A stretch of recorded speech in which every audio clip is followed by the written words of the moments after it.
तारीख थी 28 मार्च 2002 की और बिहार पुलिस के इतिहास में बिहार पुलिस के लिए सबसे बड़ा चैलेंजिंग दिन था। ये चैलेंजिंग दिन इसलिए था क्योंकि छपरा जेल के 1200 कैदियों ने मिलकर के छपरा जेल पर अधिकार कर लिया। पुलिस प्रशासन का नियंत्रण छपरा जेल पर से खत्म हो गया और बिहार में फिर एक बार कानून व्यवस्था पर सवाल उठने लगा और लोग कहने लगे कि अब कानून व्यवस्था अपराधियों के हाथों में चली गई है। कहानी ऐसी कि जिसे सुन करके आप थर्रा जाएंगे, आप सोचने लगेंगे कि आखिर छपरा जेल में बंद कैदियों के पास हथियार कैसे पहुंचे और उन लोगों ने जेल पर अधिकार कैसे कर लिया। पूरी कहानी क्या है और ये कहानी हम क्यों सुना रहे हैं आज आपको बताएंगे, लेकिन उससे पहले नमस्कार, मेरा नाम वेद प्रकाश है। बिहार के पुलिस विभाग के लिए एक काला दिन 28 मार्च 2002 को था। ये क्यों था?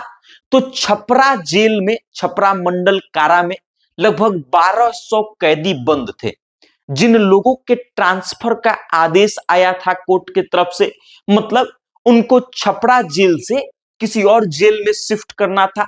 और ये बात जैसे ही भनक लगी कैदियों को, 28 मार्च 2002 को उन्होंने सुबह सुबह हथियार और गोला बारूद इकट्ठा कर लिए और देखते ही देखते पूरे के पूरे जेल पर कैदियों ने अधिकार कर लिया।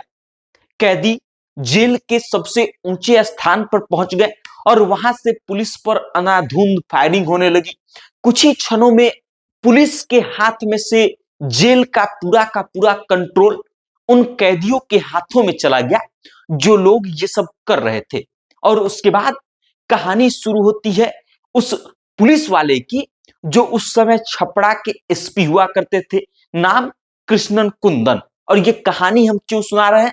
क्योंकि कृष्णन कुंदन जी को दिया गया है गैलेंट्री अवार्ड, और ये अवार्ड दिया गया है तो इसी ब्रेवरी के लिए दिया गया है क्योंकि 30 मार्च 2002 को वो मोर्चा संभालते हैं और लगभग 3 दिनों से जिस छपरा जेल पर कैदियों का अधिकार था, जिसको लेकर के तमाम देश में चर्चा का केंद्र था कि आखिर एक जेल पर प्रशासन को पछाड़ करके कोई कुछ कैदी जो है कैसे आधिपत्य जमा सकते हैं, उस जेल पर वापस से पुलिस प्रशासन का कंट्रोल बहाल करवाया कृष्णन कुंदन ने।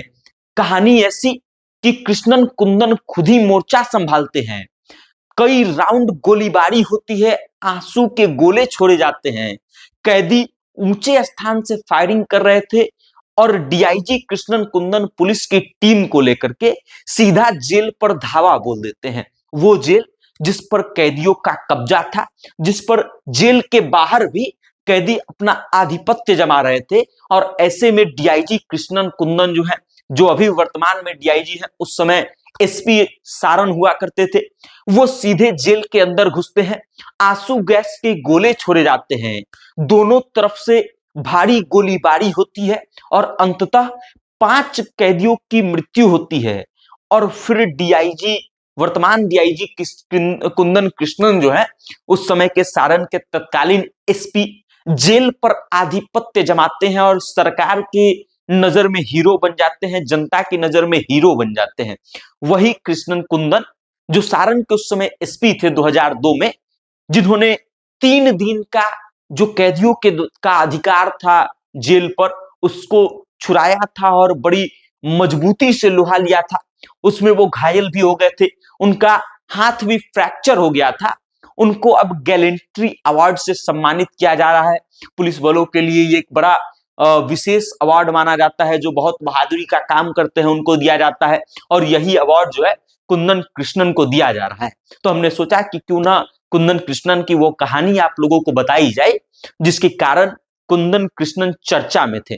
चर्चा में इसलिए भी थे क्योंकि बिहार के एक पूर्व सांसद जो बाहुबली थे, उनको उन्होंने गिरफ्तार किया था, आनंद मोहन सिंह को गिरफ्तार किया था उन्होंने। और इन तमाम चीजों के कारण एक दौर था जब बिहार में कुंदन कृष्णन का जलवा हुआ करता था।